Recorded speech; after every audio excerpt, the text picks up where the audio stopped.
A lot to look at the events and the causes leading up to the American withdrawal from Afghanistan in August of 2021. For today's roundtable on Taliban reprisals, we are focusing on the effect of that decision. Since the catastrophic withdrawal from Afghanistan, the Biden administration, in my opinion, they've been caught in a cycle of lies. And there's an old saying that where you tell one lie, you have to tell another one and another one and another one to keep covering up the lies that have been told, and you don't get out of that cycle. And I think that's the kind of situation that we're in right now, where there's a lie being told to cover up another, to cover up another, to cover up another. And you see this from President Biden's remarks. President Biden called the evacuation of Afghanistan an extraordinary success. We know that that was a lie.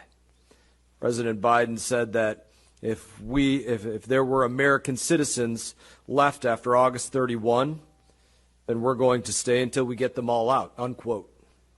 We know that that was a lie. Secretary of State Blinken said that there were less than 200 Americans left in Afghanistan after the withdrawal, and closer to 100 if he was putting a fine point on it. We know that that was a lie. Foreign Affairs hearing in September of last year, Undersecretary of State for Political Affairs Victoria Nuland said that she, quote, didn't believe that the administration had seen a consistent pattern of those Afghans who worked and supported our efforts in Afghanistan being murdered by the Taliban. That's a lie that to this moment is resulting in people fearing for their life. These are the facts.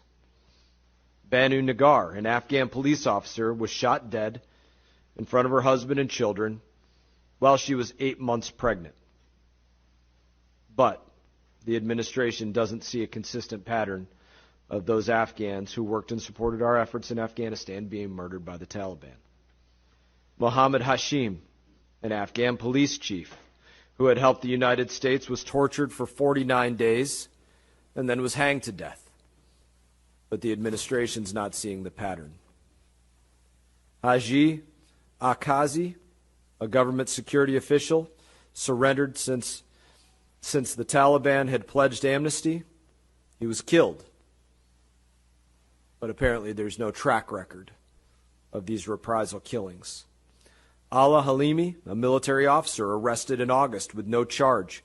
A week later, his family received his body without his head. But apparently no track record. 96% of SIV applicants were left behind.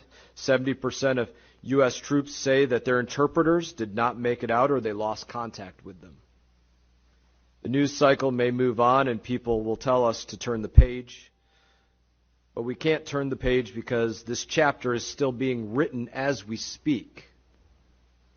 To our friends and allies who are left in Afghanistan in August of 21, every day has been an abandonment and unfortunately broken promises. This wound is still bleeding for many of us. I want to thank all of our witnesses for being here today, especially the veterans groups that have honored us by being a part of this discussion.